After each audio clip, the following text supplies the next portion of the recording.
2-3 రోజులు ఉండాక మా అబ్బాయిని పట్టుకొని ఈ పాస్ పుస్తకాలు ద్వారా ఈ ఈ నల్లపాడు రిజిస్టర్ ఆఫీసులో వీడి చేత వీళ్ళందరూ మళ్ళీ పుట్టించారు కాగితాలు పుట్టించి రిజిస్టర్ చేయించుకున్నారు మా అబ్బాయి చేత 20 ఏళ్ళకి 25 సెంట్లు 20 సంవత్సరాలకి అద్దెగా రాపించుకున్నారు.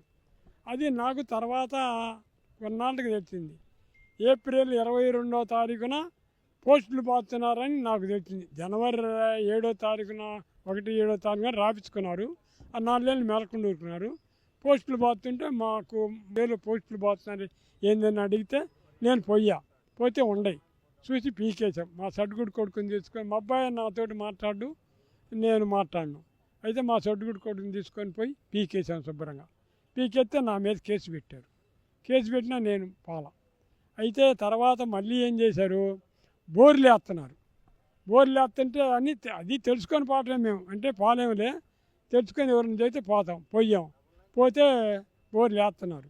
మేము అడ్డుపోతే మమ్మల్ని ఇదిగో ఏమనేమో రోడ్డు మీద పడేసారు 3 ఆడవాళ్ళు. ఇక దెబ్బలు కూడా ఉన్నాయి. సరే నన్నేమో ఆ లోపల నుంచి అంతా తాగుతా అంతా గందరగోళం ఉంటే లాక్కొచ్చి రోడ్డు మీదకి వచ్చి బత్తూరు శ్రీనివాసరావు అని అల్లపాడు పోలీస్ స్టేషన్ ఆయన జీపు ఎక్కించుకొని తీసుకెళ్ళి మమ్మల్ని ఇంకొక అబ్బాయి ఉన్నారు బాలని మా ఎమ్మటి వచ్చాడు మమ్మల్ని వదిలిపెడతానికి. ముగ్గురిని తీసుకెళ్ళి రేతి తెల్లారుజులు తిప్పి సందకాడ 8 గంటలకు ఎక్కించుకొని 4 గంటలకు ఆడ దించారు. అక్కడి నుంచి నల్లపాడు పోలీస్ స్టేషన్కి 6-7 గంటల మధ్యలో తీసుకెళ్లారు. అక్కడికి నాకు నా భూమి నాకు కావాలండి. ఇందుట్లో రాజకీయ నాయకులు ఉన్నారండి. మేము 3 నెలలు